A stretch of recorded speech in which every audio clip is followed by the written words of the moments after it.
अनंत अनंत भाव भेदथी भरेली भले अनंत अनंत ना निक्षेपे व्याख्यानी छे।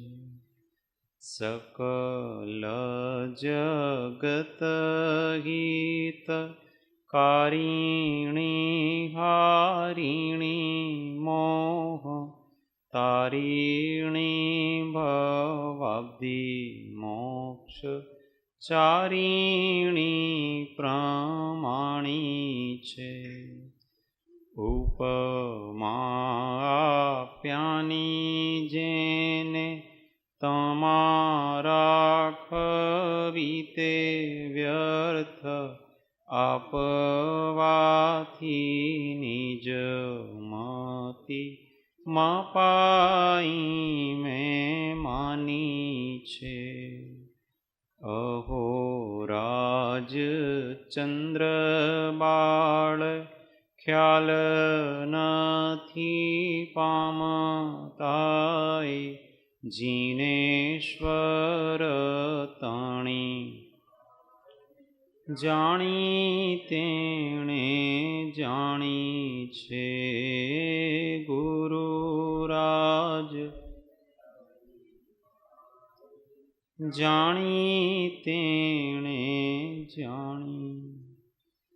नत्वा जिनेन्द्रं गतसर्वदोषं सर्वज्ञदेवं हितदर्शकं च श्रीजैनसिद्धान्तप्रवेशिकेर्यं विरचते स्वल्पधियां हिताय विरचते स्वल्पधियां हिताय। ओ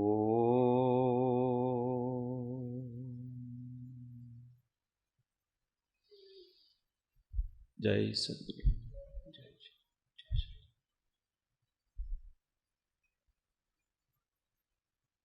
तत्व चर्चा में श्री जैन सिद्धांत प्रवेशिका अध्याय 4 प्रश्न संख्या हिंदी में 474 474 गुजराती में 471। संसारी जीव को असली सुख क्यों नहीं मिलता है? ये प्रश्न है। संसारी जीव को असली सुख क्यों नहीं मिलता? सुख तो मिलता है परंतु असली डुप्लीकेट। उत्तर, कर्मों ने उस सुख को घात रखा है, इस कारण असली सुख नहीं मिलता।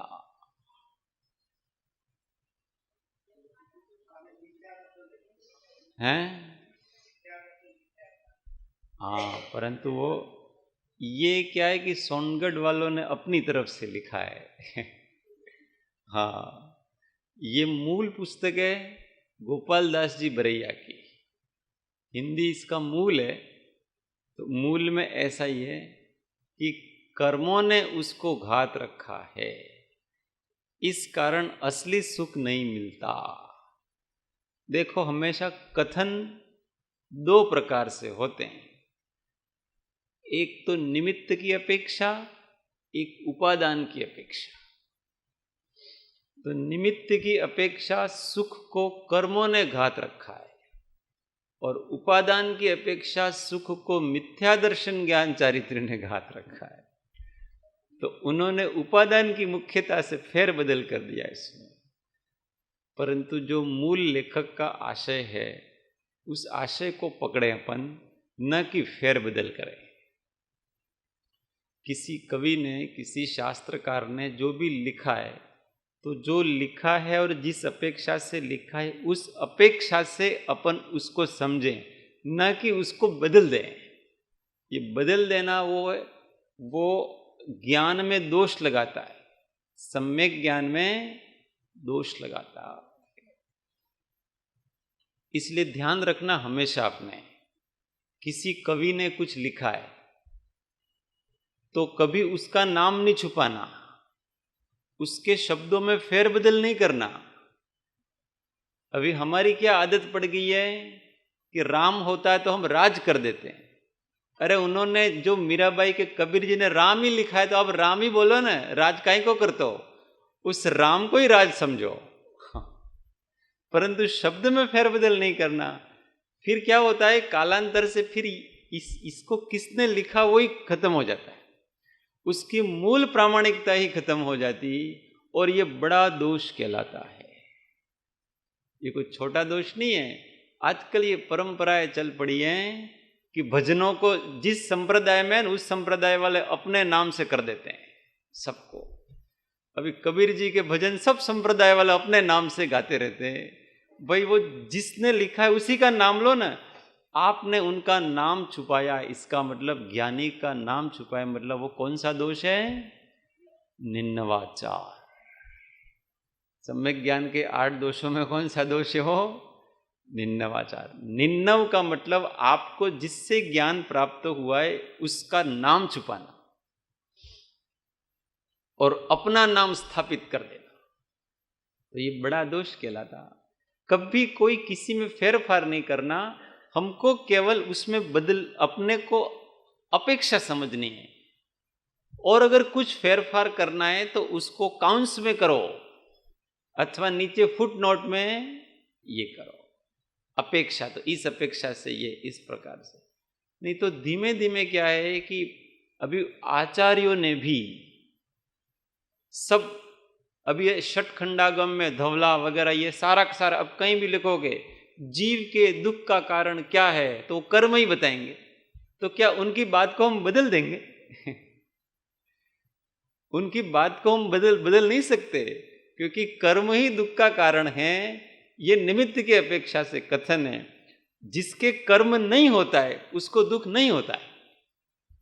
सिद्धों के कर्म नहीं है इसलिए उनके दुख नहीं है, इसलिए कर्म नाश का उपाय करे। ये सारा अध्याय है वो इसी पे चलेगा, क्योंकि उनको अशुद्ध निश्चय नय से कथन करना है।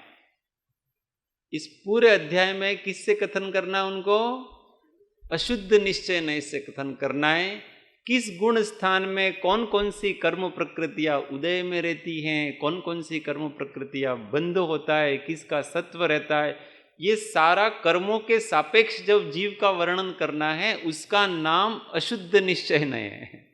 ये सारे गुण स्थान, मार्गणा स्थान, इसकी अपेक्षा से जब हम वर्णन करते हैं तो ये सब अशुद्ध निश्चय नय की अपेक्षा से बताए। तो वो जिस नय की अपेक्षा से बताना चाहते हैं हमको उसी नय से समझना है। तो यहां कह रहे हैं कि कर्मों ने उसको घात रखा है। अब कर्म भी तो 2 प्रकार के, मुख्य रूप से कर्म 3 प्रकार के। कौन कौन से? नौकर्म, द्रव्य कर्म, भाव कर्म। वास्तव में कर्म एक ही प्रकार का है, द्रव्य कर्म। पौद्गलिक वर्गणारूप जो कर्म है वही द्रव्य कर्म है। उस द्रव्य कर्म से ही के निमित्त से ही नौकर्म की उत्पत्ति होती है, उसी के निमित्त से भाव कर्म की उत्पत्ति होती है। इन दोनों की उत्पत्ति का कारण एक द्रव्य कर्म ही है। इसलिए वास्तव में द्रव्य कर्म का ही नाश का उपाय किया जा रहा है, पर उसका नाश का उपाय आत्मा में है। उसका नाश का उपाय कर्म में नहीं है। उसका नाश का उपाय उस कर्म के निमित्त से जो विभाव परिणति हो रही है, उस विभाव परिणति के नाश हम कर सकते हैं, उस कर्म का नाश नहीं कर सकते हैं। और वो कर्म है उस विभाव परिणति से बंधा हुआ है, इसलिए जैसे हम विभाव परिणति का नाश करते हैं उस कर्म का नाश हो जाता है। ऐसा ही संबंध, पर वो निमित्त रूप में कारण तो ऐसा ही है। तो वास्तव में हमारे सुख को किसने घात रखा है? अब निश्चय ने इसे कथन आएगा। अभी ये तो निमित्त की अपेक्षा से व्यवहार से कथन था। अभी निश्चय ने से हमारे सुख को किसने घात रखा है?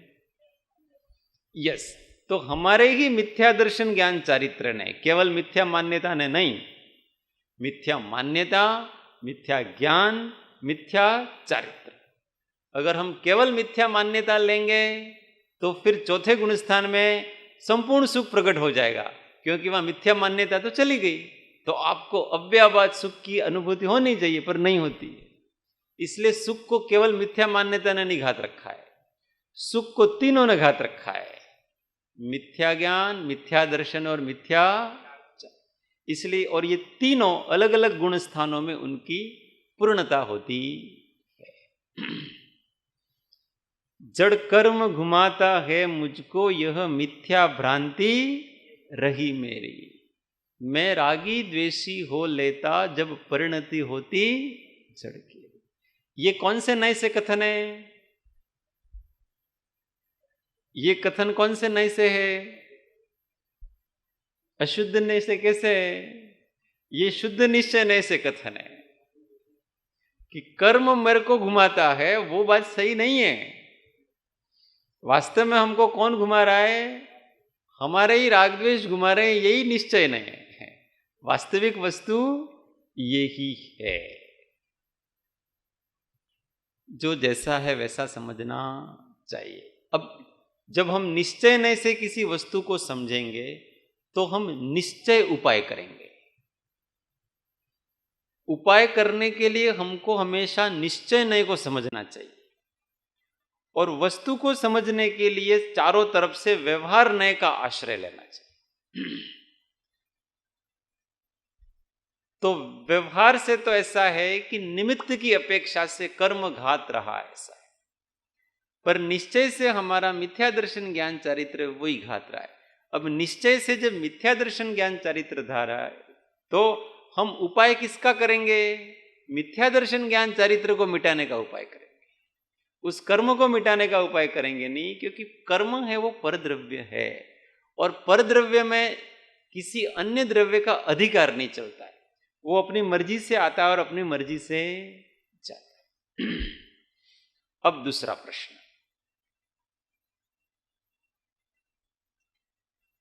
ज्ञानावरण आदि जो द्रव्य कर्म हैं वो पुद्गल हैं, अमूर्तिक हैं, अरे मूर्तिक हैं,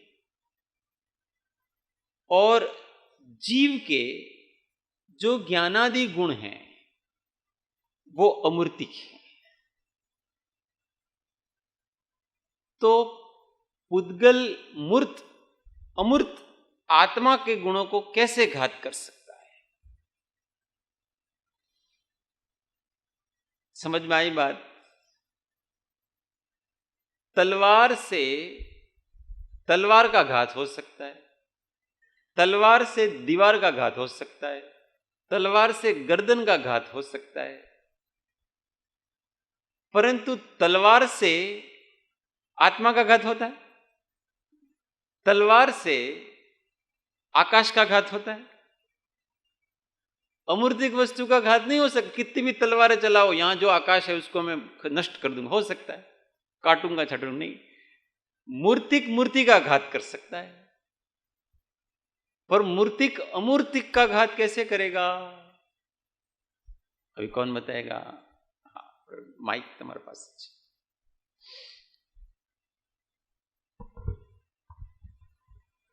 એટલે દ્રવ્ય કર્મોના આત્મ પ્રદેશોની પાસેના અસ્તિત્વથી તે આત્મા પ્રભાવિત થાય છે. યસ. અને એ પ્રભાવિત થવાને કારણે એનામાં ફેરફાર. ખરેખર તો આત્મ પ્રદેશો તો અરૂપી છે અને એટલે એને સ્પર્શ પણ કર્મો કરતા નથી, પણ માત્ર એમનું અસ્તિત્વને કારણે આત્માના પ્રદેશો એટલે આત્મા પ્રભાવિત થાય છે એનાથી, માટે એમાં ફેરફાર થાય છે. हाँ, अब बहुत सुंदर, बंद कर।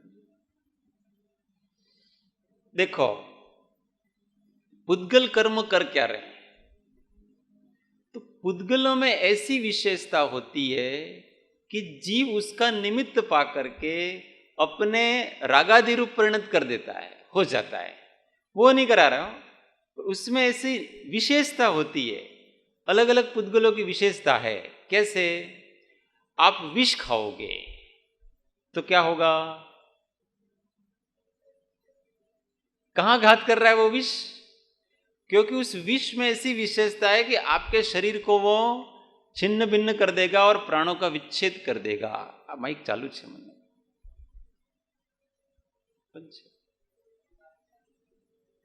કોઈકનું માઇક ऊपर चला। तो वो क्या हो रहा वास्तव में, प्रत्येक पुद्गल, प्रत्येक द्रव्य की अपनी अपनी एक सामर्थ्य होती है, उसमें वो निमित्त हो सकता है। तो परस्पर जितने षड द्रव्य है ना, उन षड द्रव्यों को अन्य द्रव्यों में फेरफार जब वो करना चाहते हैं, उस समय उसमें उस रूप कराने में निमित्त होने की उनकी सामर्थ्य है, वो उनकी शक्ति है।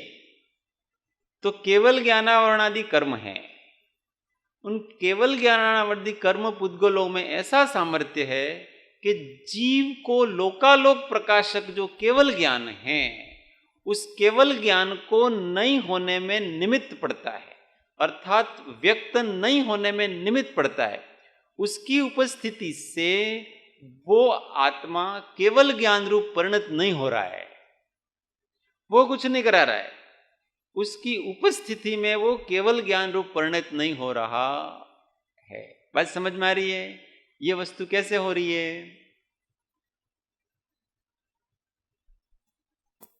बच्चे क्लास में बदमाशी कर रहे हैं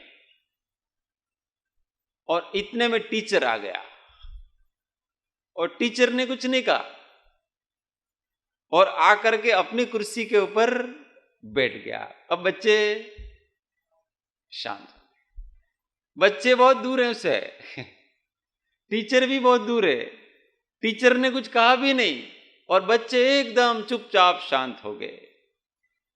बच्चों के शांत होने में निमित्त कौन रहा? हाँ, क्यों निमित्त रहे पता है? कि जो बच्चा उस टीचर से प्रभावित है, उस टीचर के व्यक्तित्व से प्रभावित है, वो ही चुप रहता है। और किसी बच्चे को उस टीचर से प्रभाव नहीं पड़ता है, टीचर बैठा है तो भी बदमाशी करेगा। उस टीचर से प्रभावित जो बच्चा नहीं है, वो टीचर बैठा है तो भी बदमाशी करेगा।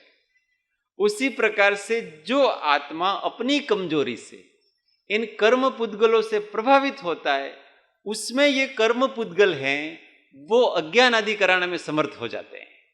कर्म पुद्गल कुछ नहीं करा रहा, जो आत्मा प्रभावित होता है उसी को करा रहा है। जो आत्मा ऐसा परिणमित होना चाहता है उसमें ये निमित्त होते हैं, और जो आत्मा ऐसा परिणमित होना नहीं चाहता है उसमें वो कुछ करा सकते नहीं है। ऐसा कर्म पुद्गलों का और जीव के विभावों का निमित्त नैमित्तिक इसी प्रकार से संबंध हो रहा है। तो वो उसका संबंध इतना ही है कि उसकी उपस्थिति में आत्मा का वो गुण व्यक्त नहीं हो रहा है, बस वो गुण व्यक्त नहीं हो रहा है। इसी को यहां घातना कहते हैं कि उस कर्म ने इसको घाता, वास्तव में कुछ घाता। अब उस टीचर ने बदमाशी करने का जो सामर्थ्य था, उस सामर्थ्य को रोका कि नहीं रोका? रोका ना, अपना निमित्त आकर के। गुरु शिष्य के कषायों को रोक सकते कि नहीं रोक सकते हैं? कोई गुरु शिष्य, अभी दो शिष्य हैं वाद विवाद कर रहे थे और गुरु आ गए तो क्या हो गया? चुपचाप महाराज प्रणाम, एकदम सौम्य हो जाते हो। हाँ। तो अभी उग्र कषायवान हो रहा था, गुरु के आते ही वो कषाय मंद पड़ी कि नहीं पड़ी उसकी?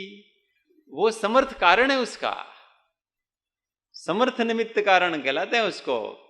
परंतु अगर गुरु से कोई प्रभावित नहीं है, उसके कषाय मंद नहीं होंगे। अभी ये भगवान है, देखो निमित्त समझना, हमको निमित्त करते हैं। प्रभावित होता है उसी के ऊपर निमित्त प्रभाव डालता है, प्रभावित नहीं होता तो निमित्त प्रभाव डालता ही नहीं उसके ऊपर। ये भगवान हमारे लिए भगवान है, शांतिनाथ भगवान। परंतु बाहर से कोई अथवा जो मूर्ति को नहीं मानता है, उनके लिए ये क्या है?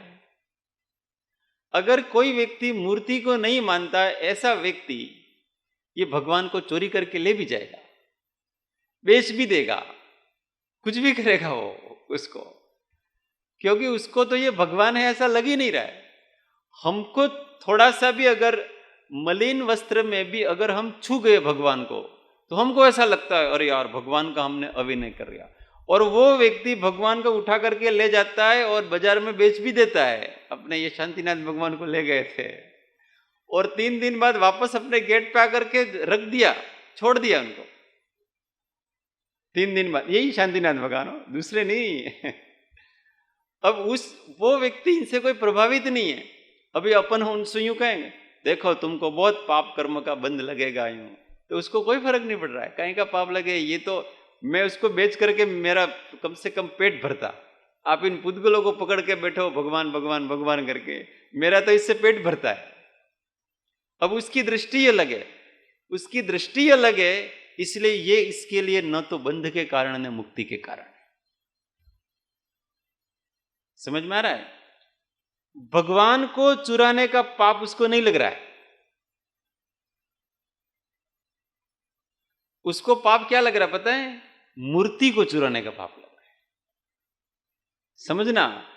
और अगर कोई जानता है कि अरिहंत ऐसे होते हैं, अरिहंत की इसमें स्थापना करी है, इसके बाद भी अगर वो मूर्ति यार ये मेरे घर पे ले जाऊं और मेरे घर पे ये मूर्ति अच्छी होगी और मैं रोज पूजा करूंगा, ऐसा करके अगर कोई भगवान का जो अनुयायी है, जो जानता है इनके, वो ले जाता है, तो उसको भगवान की चोरी का दोष लगता है। इसलिए उस व्यक्ति को अनंत अनुबंधी कर्म बंधेगा। और जो चोर ये भगवान है कि इनके लिए तो एक पाषाण धातु की मूर्ति मात्र है, पुद्गल मात्र है, कुछ नहीं है उनके लिए। अगर वो ले जाता है तो उसको केवल चोरी का दोष लगता है। क्या चोरी का दोष लगता है? किसी की वस्तु चोरी कर ली बस। जैसे वो अपने घर में सोना चांदी चोरी करता है, वैसे उसने इसी को सोना समझ करके चोरी किया है। उसको अनंतानुबंधी संबंधी इससे दोष नहीं है, उसको चोरी का दोष है। परंतु कोई जानता है कि ये भगवान है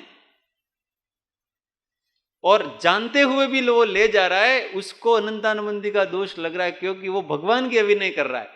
वो तो एक पाषाण की मूर्ति समझ करके दो, क्योंकि एक प्रभावित है, एक प्रभावित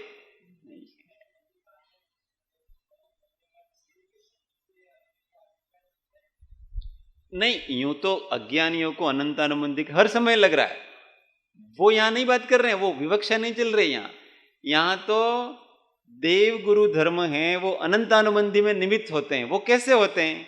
जो देव गुरु धर्म को मानते हैं उनके होते हैं। जो देव गुरु धर्म को नहीं मानते उनके कुछ नहीं होता है। उनके तो केवल वो पाप के कारण, क्योंकि उनके तो अनंतानुबंधी पहले से ही बंध रहा है। वो नया क्या बांधेगा? वो हर समय क्षण क्षण बांध रहा है। यहां तो देवगुरु धर्म से जो अनंतानुबंधी बनने का जो कहा है, वो देवगुरु धर्म की शरण में आता है, इसके बाद क्रम चालू होता है उसके सारे। अपने कहने का अर्थ ये है कि जो प्रभावित होता है उसी को ऐसे भाव होते हैं। अब जिसको इनका महात्मा पता नहीं है, तो वो उनके साथ, उनके न तो स्वर्ग का कारण है, न मोक्ष का कारण है, न नरक का कारण है। उनके लिए एक मात्र पुद्गल वस्तु है। पर जो प्रभावित हो रहा है, उनको भगवान करके नमस्कार कर रहा है, अब उनके ये मोक्ष का भी कारण हो जाते हैं। तो ये प्रभावित होना है सब। हम जिससे प्रभावित होते हैं, तो ये द्रव्य कर्म का विपाक आता है। अपने आत्म प्रदेशों जहां पर हैं, उसी प्रदेशों में द्रव्य कर्म भी हैं। उस द्रव्य कर्म का विपाक आता है। उस विपाक का निमित्त पा करके जीव है अज्ञान आदि भाव करता है।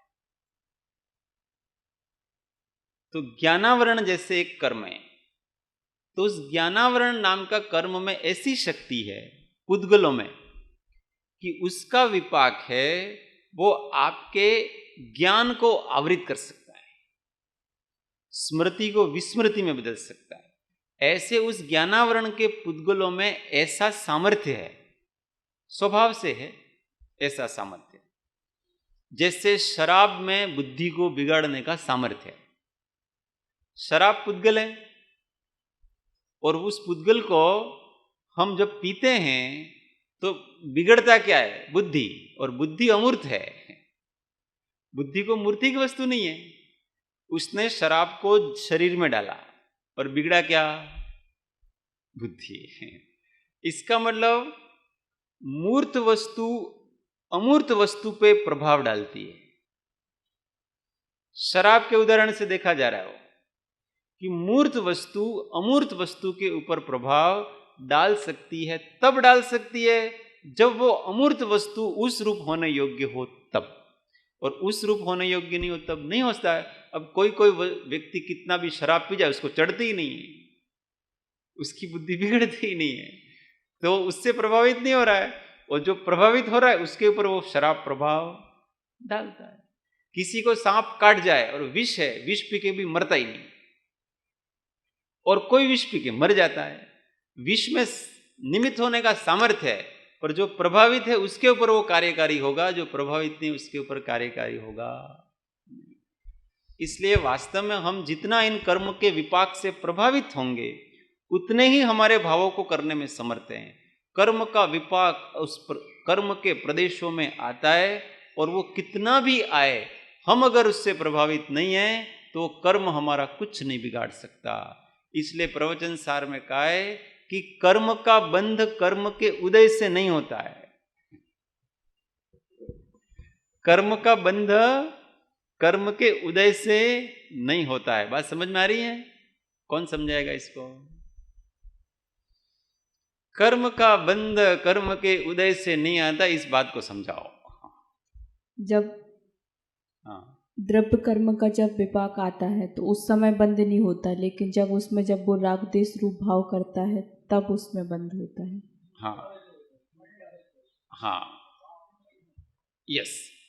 तो कर्म का विपाक कर्म में आता है, वो तो पुद्गल है। प्रकृति, प्रदेश, स्थिति और अनुभाग, ये चारों क्या है? जीव है के पुद्गल? पुद्गल है। अब उसमें अगर वो राग द्वेष करेगा तो नवीन बंध होगा। जैसे आपको 105 डिग्री बुखार आया, ये क्या है?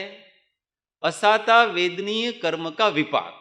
105 डिग्री रूप शरीर का जो तपना है ना, वो तपना है, वो उस कर्म के प्रदेशों में उसकी अनुभाग शक्ति आई है। अब 105 डिग्री जब शरीर तपता है और उस समय आप शांत रहते हैं, तो वो असाता वेदनीय कर्म आपके नवीन बंध का कारण नहीं है। और आप उसमें आकुल व्याकुल होते हो तो असाता वेदनीय कर्म आपके नवीन बंध का कारण हो जाता है। इसका मतलब कर्म के उदय ने बांधा नहीं है कर्म, हमारी विकार परिणति ने कर्म को बांधा है। इसलिए कर्म बंध का मूल कारण जीव के मोह, राग और द्वेष है, कर्म आदि नहीं है। परंतु मोह, राग और द्वेष कदापि कर्म के उदय के निमित्त के बिना होते ही नहीं, उनका अविनाभावी संबंध है। इसलिए निमित्त की अपेक्षा का कि जीव के सुख को कौन घात रहा है, तो जीव के सुख को कर्म घात रहे हैं, इस प्रकार से उसको इनडायरेक्टली कहा गया है। तो जिस अपेक्षा से कहा है उस अपेक्षा से अपने को समझना।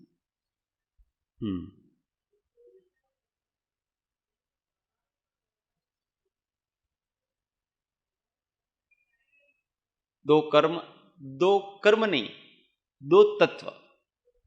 हाँ, 6 द्रव्य में जीव और पुद्गल ऐसे हैं कि जो पर का निमित्त पाकर के विकार रूप परिणत होते हैं।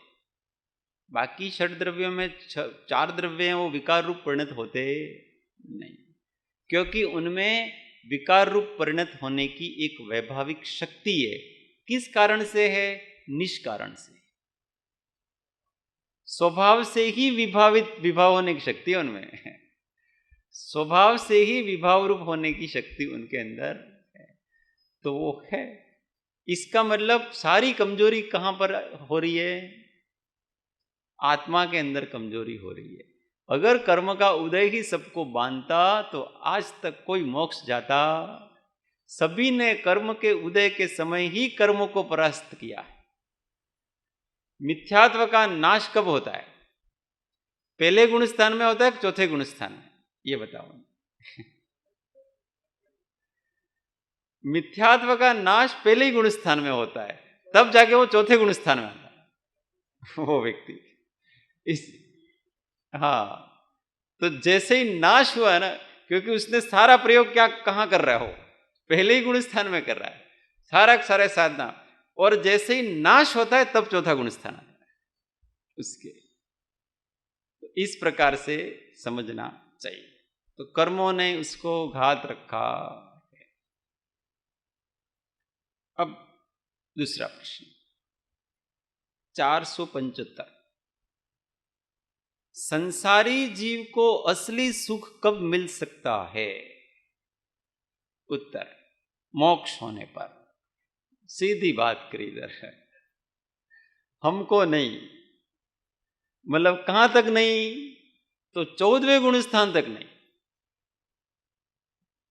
क्योंकि 14वें गुण स्थान तक वो जीव क्या है? संसारी है। अब इसको अपेक्षा से लेना चाहिए, क्योंकि अव्याबाधत्व है वो तो 14वें गुण स्थान के बाद ही आएगा, उसके पहले तो कर्म की सत्ता है। चारों अघातिया कर्म वहां पर बाकी है। जब संपूर्ण मुक्त हो जाएगा कर्म के प्रभाव से, देखो 13वें गुण स्थान में भी वो कर्म के प्रभाव में है, उसके अनंत सुख अनंत शक्ति प्रकट हुई है। पर आश्चर्य की बात यह है कि वो उस शरीर रूपी पिंड से बाहर नहीं निकल सकता। उसकी अनंत शक्ति क्या काम की बताओ कि एक शरीर और एक कर्म के पुद्गल को भी नष्ट नहीं कर पा रही है, उस शरीर रूपी पिंजड़े से निकल नहीं पा रही है। इतना इतना पावरफुल है ये सारा मामला उनका कर्मों का। आयु कर्म से बाहर नहीं जा पा रहा है, शरीर नाम कर्म से बाहर नहीं जा पा रहा है, गोत्र कर्म से बाहर नहीं जा पा रहा है, वेदनीय कर्म से बाहर नहीं जा पा रहा है, जकड़ करके उसको रखा है।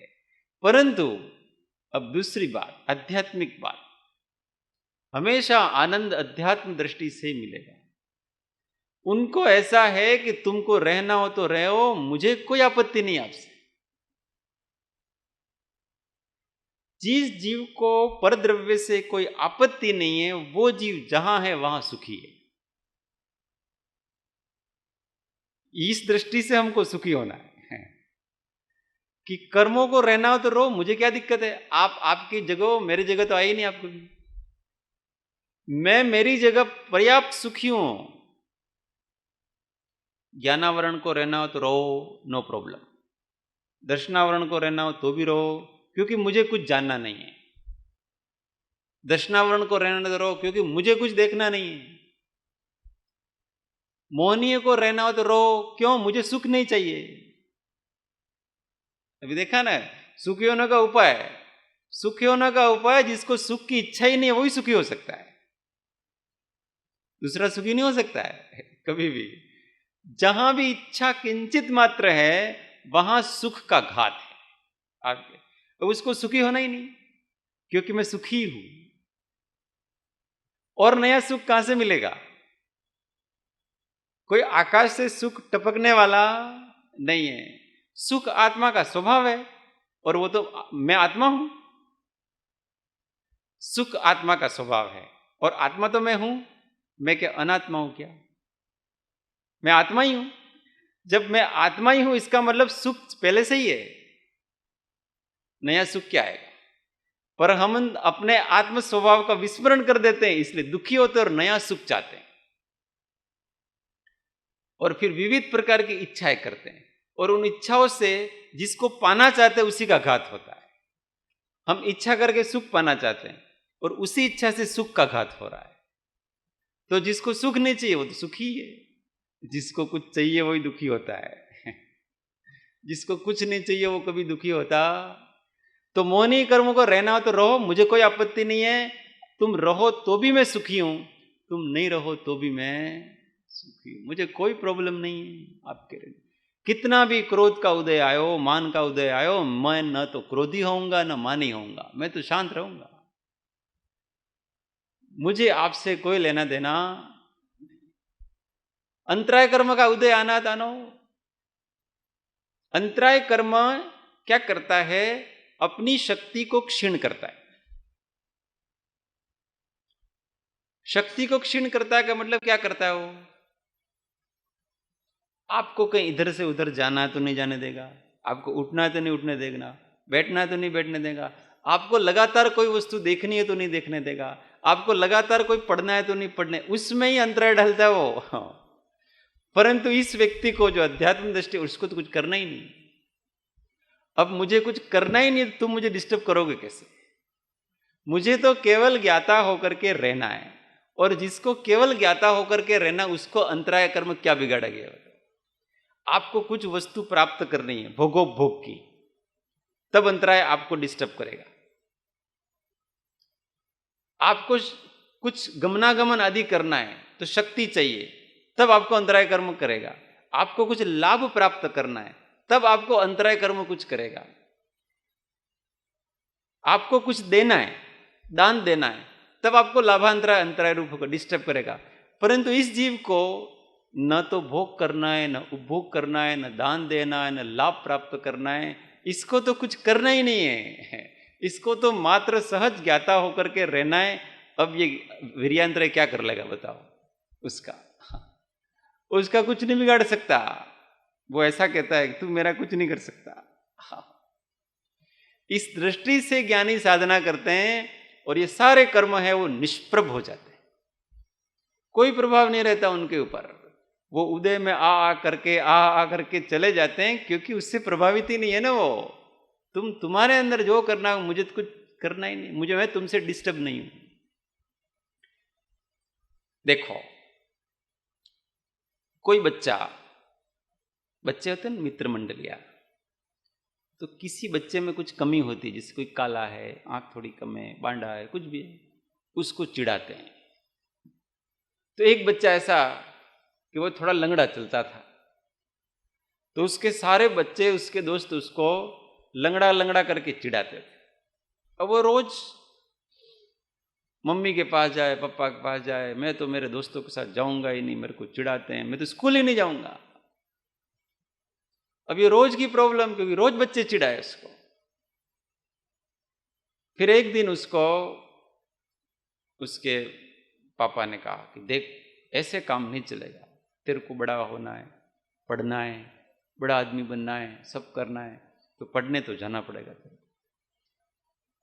तो ऐसा कर कि ये लोग चिढ़ाते हैं ना, तो चिढ़ मत। तू चिढ़ता है इसलिए ही चिढ़ाते हैं। अगर तेरे ऊपर इसका कोई प्रभाव नहीं पड़ेगा, तो ये चिढ़ाना थोड़े दिनों में बंद कर देंगे आप। क्योंकि उकसाने पे जो उकसता है, उसी को उकसाने की इच्छा होती है। अब वो बच्चों को क्या, उस बच्चे ने वो चिढ़ाने लगे, वो भी हंसने लगा, कोई दिक्कत नहीं, चिढ़ाओ, मुझे कोई फर्क नहीं पड़ा। ऐसा करके 8-10 दिन बाद उन्होंने चिढ़ाना बंद कर दिया। अरे इसके ऊपर तो कोई फर्क नहीं पड़ता यार। अब उसने कोई दूसरा बच्चा पकड़ा। परेशान करने वाला तब ही परेशान कर सकता है जब कोई परेशान होता है। अब कोई परेशानी नहीं हो रहा उससे, तो परेशान करेगा, वो भाग जाएगा निराश होकर के। ऐसे ही इन कर्मों के बारे में है कि इनका जब उदय आता है और हम उससे प्रभावित होकर के हम परेशान होते हैं, तो ये परेशान करते रहते हैं, उनका बल अधिक बढ़ता है। ऐसा आचार्य महाराज कहते हैं, कर्म कर्म हिताबंधी जीवो जीव हितस्प्रह स्व स्व प्रभाव भूयस्वे स्वार्थम को वान वांछति। कर्म है वो कर्म का हित चाहता है, जीव है वो जीव का हित चाहता है। इसलिए दोनों अपने अपने प्रभाव को, प्रभुता को, प्रभुत्व को जमाए रखना चाहते हैं। क्यों? स्वार्थ को कौन नहीं चाहता है? इस जगत में सभी अपनी टोली बढ़ाने की ही इच्छा करते। साधु के पास जाओगे तो यही कहेगा तुम दीक्षा ले लो, और गृहस्थ लोग यही कहेंगे कि कहाँ छोड़ के जा रहा है भाई, अभी तुम गृहस्थी में थोड़ी देर हमारे साथ रहो। सब अपना अपना प्रभाव ही बढ़ाना चाहते हैं, जिसको जितना समझ में आए उतना ही तो वो करता है। उसी प्रकार से ये कर्म है, वो तो कर्म की बढ़ोतरी करना चाहता है, इसलिए उसका विपाक आएगा तो वो तो यही चाहेगा कि तुम राग द्वेष करो। परंतु हमको अगर दुखी नहीं होना है तो उसके विपाक में उससे प्रभावित मत हो और राग द्वेष मत करो, वो कर्म थोड़ी देर में थक और हार करके चला जाएगा। इसलिए एक नियम बनाना, मैं किसी से डिस्टर्ब नहीं होऊंगा। इतना अगर हम नियम ले लें, हम बहुत सारे नियम लेते कि नहीं लेते, पर आज से मैं किसी से डिस्टर्ब नहीं होऊंगा। कोई मुझे कितना भी डिस्टर्ब करे, मैं डिस्टर्ब। कोई अपने ध्यान कर रहे हो और आकर के जोर जोर से कान में घंटियां बजाए, हमको कोई डिस्टर्ब नहीं, हमको ज्ञाता बने रहना है। कोई हमको गालियां दे, हमको कोई डिस्टर्ब नहीं। कोई हमको छीने, मारे, कुछ करे, हमको कोई डिस्टर्ब नहीं है। तुमको जो करना वो करो, परंतु इस जीव को अपने प्रदेशों में रहता ही नहीं है, दूसरा व्यक्ति दूसरे के प्रदेशों में दूर कर रहा है और यहां बैठा बैठा ही उसका प्रदेश हिलता है। प्रॉब्लम यहां है, बंधन यही है। अभी एग्जाम्पल, अपने अच्छा स्वाध्याय चल रहा है और किसी के मोबाइल की रिंग बजी तो,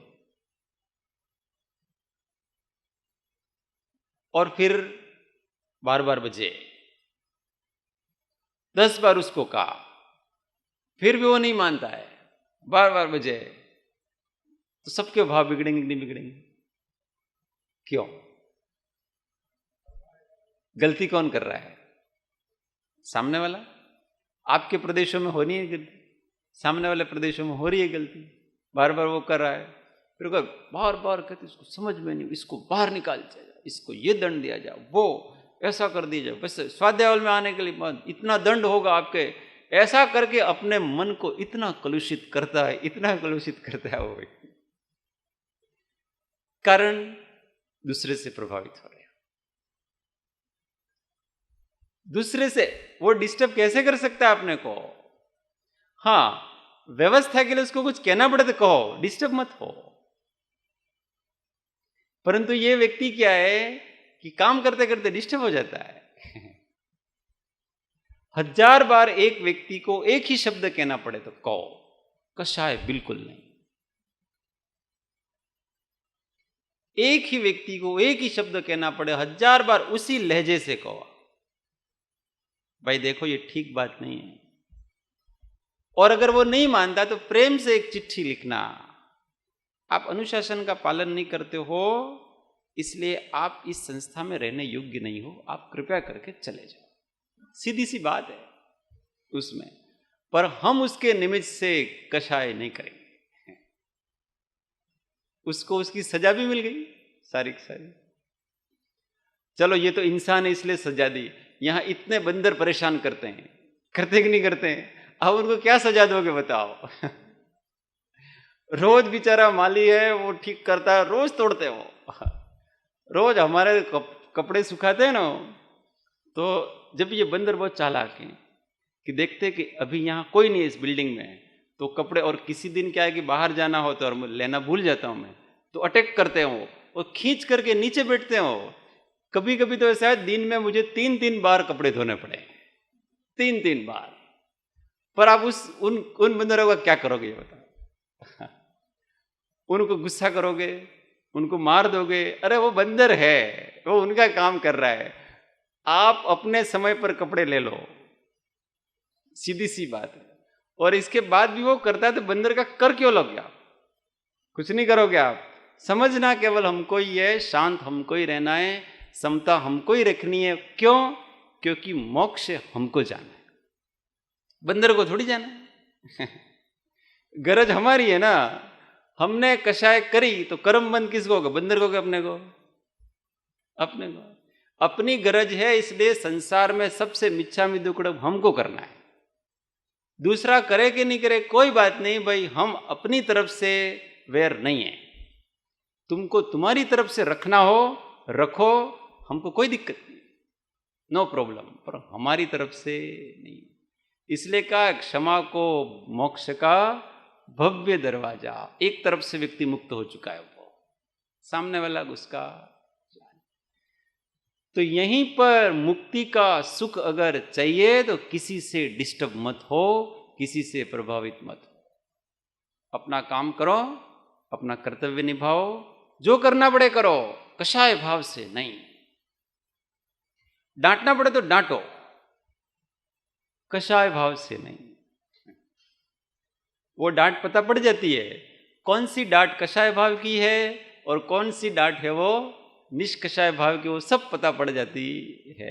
क्योंकि जिस डांट में कषाय भाव नहीं है ना, उसमें अपन कभी भी अप्रसन्न नहीं होंगे, विचलित नहीं होंगे, अपना मन कलुषित नहीं होगा, क्योंकि वो केवल दिखावा था मात्र, और कुछ भी था। परंतु जिससे अपना मन कलुषित हो जा रहा है, समझना कि आप दूसरे को डांट सुधारने के लिए नहीं कर रहे हो, स्वयं कषाई हो गए हो आप, और उसमें आपने अपना घात कर लिया। तो कम से कम आत्महत्या ना करें बस, क्योंकि आत्महत्या हो सबसे बड़ा पाप है। तो इस प्रकार से ये मोक्ष का स्वरूप है। किसी से प्रभावित नहीं होना, इसी का नाम मुक्ति कहलाता है, और उसका अभ्यास हमको यहीं पर करते रहना।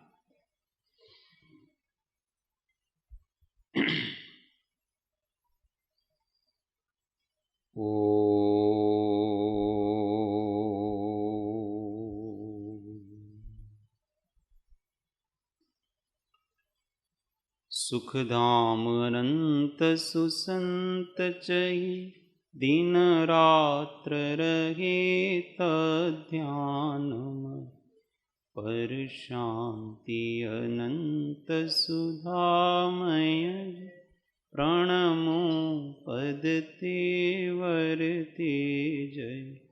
ओ प्रणमो पद तेवर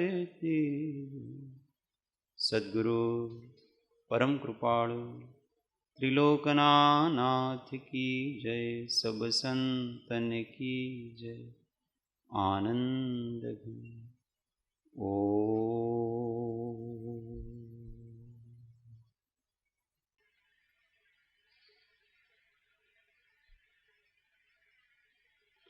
जय सद्गुरु।